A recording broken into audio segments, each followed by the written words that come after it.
இந்த வீடியோலையும் பாரத பிரதமர் மோடி அவர்கள் கொடுத்துள்ள அறிவுரைகள் படி பண ரீதியாக, அதுவும் குறிப்பா அந்நிய செலாவணி ரீதியாக எந்தெந்த மாதிரி தாக்கங்கள்லாம் இருக்கும் அப்படிங்கிறத பத்தியும், இன்னும் ஒரு முக்கியமான விஷயமா ஆபரேஷன் சிந்தூர் 1.0 அந்த காலகட்டத்திற்கும் இன்னைக்கும் எப்படி நிலைமை மாறுபட்டு இருக்கு அப்படிங்கிறத பத்தி சில தகவல்களை உங்க கூட ஷேர் பண்ணேன். குறிப்பா இந்தியா கிட்டத்தட்ட 400 டன் தங்கம் வெளிநாட்டிலிருந்து இறக்குமதி செய்யறாங்க. இதனுடைய மதிப்பு கிட்டத்தட்ட $40 பில்லியன். அதே மாதிரி இந்த ஃபாரின் டூர், அப்புறம் ஃபாரின் ரெமிட்டன்ஸ், இந்த ஃபாரின் ரெமிட்டன்ஸ் வந்து LRS அப்படின்னு ஒரு ஸ்கீம் இருக்கு, லிபரல் ரெமிட்டன்ஸ் ஸ்கீம். அப்படி இப்போ ஒன்றும் இல்லை, ஒரு உதாரணத்துக்கு பலர் வந்து பையன் பொண்ணு எல்லாம் வெளிநாட்டில் படிக்கிறதுக்கு அனுப்புறாங்க. அந்த அந்நிய செலாவணிலாம் இந்த லிபரல் LRSல வரும். அதை தவிர சில பேர் வந்து வருடத்திற்கு $1 லட்சம் அந்த மாதிரி கொண்டு போய் அந்நிய பேங்க்ல நீங்க டெபாசிட்டும் வைக்க முடியும்.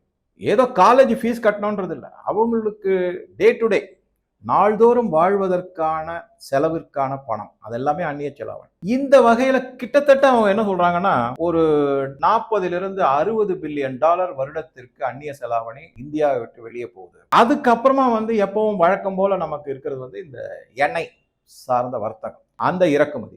அது வந்து கிட்டத்தட்ட $140 பில்லியன் இருக்கு. இப்ப விலை ஏற ஏற என்னுடைய அனுமானம் $180 பில்லியன், இல்ல ஈவன் $200 பில்லியன் கூட வரதுக்கான சாத்தியக்கூறுகள் இருக்கு. ஸோ இது வந்து எல்லாமே நமக்கு மிக மிக ஒரு இக்கட்டான சூழ்நிலையை ஏற்படுத்திக்கிட்டு வரும். இதுக்கு அடுத்ததா வந்து ஃபர்டிலைசர், எடிபிள் ஆயில், அது தவிர எலக்ட்ரானிக் குட்ஸ், இந்த மாதிரி பல ஐட்டங்களும் நம்ம வந்து இறக்குமதி செய்யும். அந்த வகையில கிட்டத்தட்ட ஒரு $100 பில்லியன் வரைக்கும் அந்நிய செலாவணி போயிட்டு இருக்கு. இதையெல்லாம் கூட்டி கழிச்சு பாத்தீங்கன்னா இந்தியாவினுடைய இறக்குமதி கிட்டத்தட்ட $750 பில்லியன் வரைக்கும் இருக்கு அப்படிங்கிறது தான் செய்தி.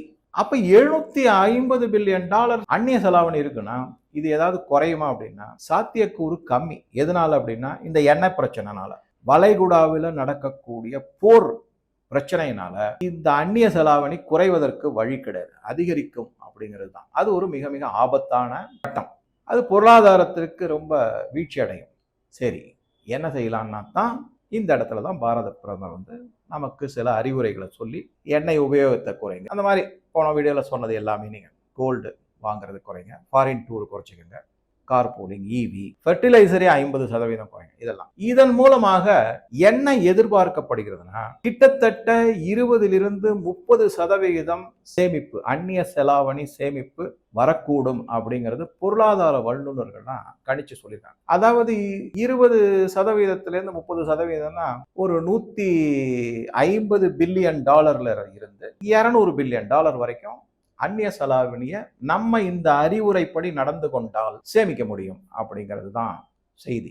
போன வீடியோல நான் சொல்லியிருந்தேன், பாரத பிரதமர் வந்து ஏதாவது ஒரு முன் உதாரணமா நடவடிக்கை எடுப்பாருன்னு செஞ்சிட்டாரு. அது என்ன அப்படின்னா, தன்னுடைய கான்வாயில வந்து 25 காரோ என்னமோ இருக்கு, எல்லாமே ஆர்மர்டு வெஹிக்கிள்ஸ், ஆம்புலன்ஸ் போகும், செக்யூரிட்டி வெஹிக்கிள்ஸ்லாம் போகும். அவருக்கேனே 2 கார் இருக்கும். அதெல்லாம் வந்து நிறைய எல்லாம் ஹை எண்ட், இனோவா, மேபேக், எல்லாமே ஆர்மர்டு வெஹிக்கிள். இப்போ அதை வந்து கம்ப்ளீட்டா 2 வண்டிக்கு குறைச்சிட்டாரு. 20 வண்டியை ஒதுக்கிட்டாரு. 2 கார் தான் அவருக்கு. நான் சொன்னேன் இல்லைங்களா அவர் செய்வாருன்னு. அது முன்னுதாரணமா. அவர் மட்டும் இல்லை, உத்தரப்பிரதேஷ் சீஃப் மினிஸ்டர் அதே மாதிரி செஞ்சிருக்காரு, மகாராஷ்டிரா சீஃப் மினிஸ்டர் அதே மாதிரி செஞ்சிருக்காரு, அதே மாதிரி வெஸ்ட் பெங்கால் மற்றும் அஸ்ஸாம் சீஃப் மினிஸ்டரும் அவங்க எல்லாமே இந்த மாதிரி சுற்றறிக்கை கொடுத்துருக்காங்க.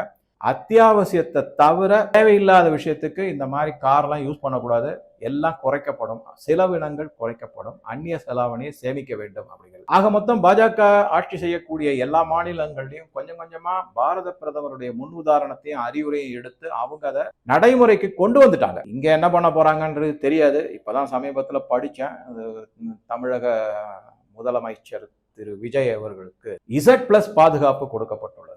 அது Z+ பாதுகாப்புனா 40-50 பேர் செக்யூரிட்டி கார்டு இருப்பாங்க, ஒரு 20 வண்டி போகும் பின்னாடி.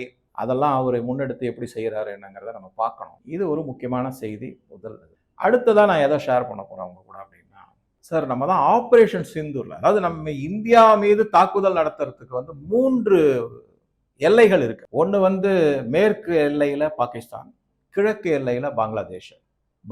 பாகிஸ்தானுக்கு ஆபரேஷன் சிந்தூர் 1.0லேயே செமத்தியான பாடம் கற்பிக்கப்பட்டது. அடித்து நொறுக்கப்பட்டது. பங்களாதேஷ் வந்து வால் ஆட்டிக்கிட்டு இருக்காங்க. போன வீடியோல கூட சொல்லியிருந்தேன். நிறைய அங்க இருக்கிற அரசியல்வாதிகள், என்ன வேடிக்கைன்னா பங்களாதேஷனுடைய பிரைம் மினிஸ்டர் தாரிக் ரஹ்மான் வந்து எப்படியாவது நல்லுறவு வேணும் ஒரு பக்கம் சொல்லிக்கிட்டு இருக்காரு. தவிர நான் அந்த வீடியோலயே சொன்னேன், உள்குத்து நிறைய பண்றாங்க, நிறைய வரப்போகுது. ஆனா வெளியில வந்து மற்ற அரசியல்வாதிகளை தூண்டி விட்டு எதெல்லாம் ஸ்டேட்மெண்ட் கொடுக்க வைக்கிறாங்க இந்தியாவுக்கு எதிராக. அவங்க வந்து பாகிஸ்தானுக்கு அடிபணிகிற மாதிரி நடந்துக்கிறாங்க, அமெரிக்காவுக்கு அடிபணிகிற மாதிரி நடக்கும். சைனா என்ன சொல்லுதோ அதை கேட்கறாங்க. ஸோ பங்களாதேஷ் கிழக்குல இருந்து, ஆனா நம்ம கிட்ட அதற்கான தயார் நிலையில தான் இருக்கும். எல்லா இடத்துலயும் நல்ல வெல் ஸ்ப்ரெட் ஆர்ம்டு போர்சஸ் கொண்டு போய் நிறுத்தியாச்சு.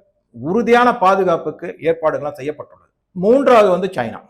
சைனா வந்து 2 இடத்துல தோக்லாம், அந்த சிக்கன் பூட்டான் பக்கத்துல, அங்கேயும் அவங்க மூக்கு உடைபட்டு போனார்கள். அதுக்கப்புறம் கல்வான் வேலியிலையும் அவங்க வந்து இந்தியாவிடம் தோற்று பல சீனர்கள் இறந்து போனார்கள். நீங்க நம்ப மாட்டீங்க, நான் அடுத்த வீடியோல அதை பத்தி ஃபுல் டீடைல் உங்க கூட ஷேர் பண்ணுறேன். கல்வான்ல இறந்த சீன வீரர்களுக்கு இப்பதான் மெமோரியல் திறந்திருக்கு, இப்பதான் ஒத்துக்கிறாங்க. அந்த எதுக்காக அப்படின்னா உணர்ச்சிகளை தூண்டுவதற்காக. மக்கள் வந்து அங்க அஞ்சலி செலுத்திட்டு போறாங்க. இப்ப அந்த வீடியோலாம் நான் பார்த்தேன், நான் அது அப்புறமா பார்க்கலாம். ஸோ 3 எல்லைகள்ல நமக்கு இப்ப பாகிஸ்தானை பொறுத்தவரை, பங்களாதேஷையும் பாகிஸ்தானையும் ஹேண்டில் பண்ணிடலாம். சீனாவும் அவ்வளவு ரொம்ப ஒன்றும் பெருசா வராது. ஏன்னா அவங்களுக்கு தெரியும் அவங்களுடைய ஆயுதங்களுடைய திறமை என்ன, அதனுடைய தகுதி என்ன அப்படிங்கிறது தெரியும். அதே மாதிரி இந்தியா வீரர்களுடைய வீரதீர செயல்களை பத்தி அவங்களுக்கு நல்லாவே தெரியும். நம்ம வந்து ஆபரேஷன் சிந்தூர்ல இப்ப சைனாவே ஒத்துக்கிட்டு இருக்காங்க, ஆமா எங்களுடைய தளவாடங்கள் எல்லாமே ஃபெயிலியர் ஆனது, நாங்க இது எதிர்பார்க்கலன்னு வேற ஸ்டேட்மெண்ட் கொடுத்திருக்காங்க. அது எப்படி கொடுக்க முடியும்னு தெரியல. பாகிஸ்தான் அதே நிலைமையில இன்னைக்கு இருக்கா அப்படின்னா, அன்னைக்கு இருந்த ஆபரேஷன் சிந்தூர்ல இந்தியா முழுமுற்றாக தயார் நிலையில இருந்தது. ராணுவ தளவாடங்கள்ல இருந்து மிசைல்ஸ், ட்ரோன்ஸ், ராணுவ வீரர்கள், ஏர்போர்ஸ் எல்லாம் தயார் நிலையில, அதாவது ஒரு துடிப்பா இருந்து வெற்றிகரமாக செயல்பட்டார்கள். இன்னைக்கு அதே நிலைமை இருக்கா அப்படின்னு பாத்தீங்கன்னா கொஞ்சம் சந்தேகம். அப்பனா இந்தியன் ஆர்ம்டு போர்சஸ் வீக் ஆயிடுச்சா? கிடையாது. நான் அந்த ஆங்கிள் சொல்லல, தயவு செஞ்சு உடனே இது வேற மாதிரி புரிஞ்சுக்காதீங்க. நான் எந்த ஆங்கிள் சொல்றேன்னா, எதிரி கொஞ்சம் பலமாயிட்டு வந்துட்டு இருக்கான், நம்மளுடைய பலமும் அதிகரிச்சிருக்கு. பிரம்மோஸ் இன்னும் என்னென்னமோலாம் வந்திருக்கு, சாரான்னு ஒண்ணு வந்திருக்கு, அதை வந்து DRDO எடுத்து செஞ்சிருக்காங்க. அதை பத்தின டீடைல்ஸ் எடுத்து வச்சிருக்காங்க. அருமையான அம்யூனிஷன் அது. சரி, மிசைல். இப்ப பாகிஸ்தான் எப்படி தயாரிக்கணும்? அமெரிக்கா மிகப்பெரிய அளவுல ராணுவ தளவாடங்களை பாகிஸ்தானுக்கு அவங்கள இன்னும், அதாவது தூண்டி விட்டுட்டு இருக்காங்க. இந்தியா மேல தாக்குதல் நடத்த நாங்க பாத்துக்கிறோம் அப்படி. அமெரிக்கா அப்பேற்பட்ட வல்லரசு நாட கிட்டத்தட்ட 65 நாளா ஈரான் தாக்கு பிடிச்சு தண்ணி காமிச்சுக்கிட்டு இருக்காங்க. சொல்லுவாங்க இல்லையா, தண்ணி காட்டிட்டாயா அப்படின்னு. அந்த மாதிரி இப்ப வந்து பாகிஸ்தான் மூலமா இந்தியாவுக்கு ஏற்கனவே அவங்களுடைய F-16 நம்ம அடிச்சு உடைச்சிருக்கோம் ஆபரேஷன் சிந்தூர் 1.0ல. இருந்தாலும் என்னதான் நம்ம திறமையா செயல்பட்டோம், எவ்வளவுதான் நம்ம எடுத்து செஞ்சாலும் எங்கேயாவது ஒரு இடத்துல ஒரு சிறு தவறு நடந்துவிடும். அந்த தவறின் மூலமாக இந்தியாவுக்கு சில அழிவுகள் ஏற்படும். போர் மூலமான, தாக்குதல் மூலமான அழிவுகள். அதை பத்தி சொல்லும் போதுதான் அஜித் தோவல் அவர், நம்மளுடைய NSA நேஷனல் செக்யூரிட்டி அட்வைசர், அவருடைய ஒரு வீடியோவும் அவருடைய ஒரு அறிவுரையும் நான் கேட்டேன். என்ன அப்படின்னா, 99 முறை நாம் வெற்றி பெற்றுவிடும், நமது இந்திய ராணுவம், நமது இந்திய உளவாளிகள் எல்லாம். ஆனா ஒரு தரம் எதிரி வெற்றி பெற்றுட்டான்னா அதுதான் பெரிதாக்கப்பட்டு பேசப்படும் எதிர்கட்சிகளால. அதே மாதிரி வெளிநாட்டில் இருக்கிற கைக்கூலிகளால, வெளிநாட்டில் இருக்க சதிகாரர்களால. அந்த மாதிரி அந்த ஒரு தரமும் செய்ய விடாம முடியுது, ரொம்ப கஷ்டம். ஏன்னா சாத்தியக்கூறு, இது வந்து ஸ்டாட்டிஸ்டிக்ஸ், ப்ராபபிலிட்டி அப்படின்னு அந்த மாதிரி தான். இருந்தாலும் பல முன்னெடுப்புகள். அதன் காரணமாகத்தான் பாரத பிரதமருடைய அறிவுரை. நான் சொன்னேன்ல, மொபைல்ல அலர்ட், ஒரு சைரன் மாதிரி வருது, அதுல அலர்ட் இருக்கு, அதுல மெசேஜ் வருது. ஒருவேளை நான் சொல்றது வந்து இந்த NCR ரீஜன்ல, தமிழ்நாடை பொறுத்த வரைக்கும் பல விதத்துல நமக்கு பாதுகாப்பு, அதுவும் மத்திய அரசால கொடுக்கப்பட்டதுதான். இங்க இவங்க ஒன்றும் பாதுகாப்புலாம் ஒன்றும் கொடுக்குற மாதிரிலாம் தெரியும். இவங்களுக்கு என்ன தெரியும் முதல்ல? அதுவும் இப்போ புதுதாக வந்திருக்கக்கூடிய முதலமைச்சருக்கு பாதுகாப்பு ஏற்பாடுகளை பத்திலாம் என்ன தெரியுமா என்னங்கிறது எனக்கு ஆச்சரியமா தான் இருக்கு, சந்தேகமா தான் இருக்கு. நான் சொல்றது இந்த NCR, பஞ்சாப், காஷ்மீர், ஹரியானா மற்றும் மும்பை, குஜராத், ராஜஸ்தான் போன்ற மாநிலங்கள், அதே மாதிரி இந்த பக்கம் நார்த் ஈஸ்ட்ல அஸ்ஸாம், வெஸ்ட் பெங்கால் போன்ற மாநிலங்கள்ல அலர்ட், ப்ளீஸ் கோ அவுட் அப்படின்னு வந்துச்சுன்னா தயவு செஞ்சு யோசிக்கவே கூடாது. 5 நிமிஷத்துல உங்க வீட்டை விட்டு நீங்க வெளியே போயிடும். அவங்க எந்த இடத்த சேஃப்னு மார்க் பண்ணி வச்சிருக்காங்களோ அந்த இடத்துக்கு நம்ம போயிடணும். அதுதான் புத்திசாலித்தனம். ஸோ ஆபரேஷன் சிந்தூர் 72 மணி நேரத்துல பாகிஸ்தானுக்கு மிகப்பெரிய பாடம் கற்பிக்கப்பட்டது அப்படிங்கிறத நான் சொல்றேன். அந்த நிகழ்வு என்னாச்சு அப்படின்னா, அந்த சிறு போர் நம்ம நடத்திய தாக்குதல் இந்தியர்கள் மனதுல ஒரு ஓவர் கான்பிடன்ஸ், அதீத நம்பிக்கை, நம்மளை யாராலையும் எதுவும் செய்ய முடியாது அப்படின்னு. அந்த மாதிரி இருக்கவே கூடாது என்னைக்குமே. இப்ப நம்ம அந்த மாதிரி இருந்துதான் இந்துக்கள் பெரும்பான்மை. இன்னைக்கு நீங்க போய் பாருங்க, சில மாநிலங்கள்லயும், குறிப்பா வெஸ்ட் பெங்காலோ இல்ல கேரளாவே எடுத்துக்கோங்களேன், 45% தான் சிறுபான்மையினர்.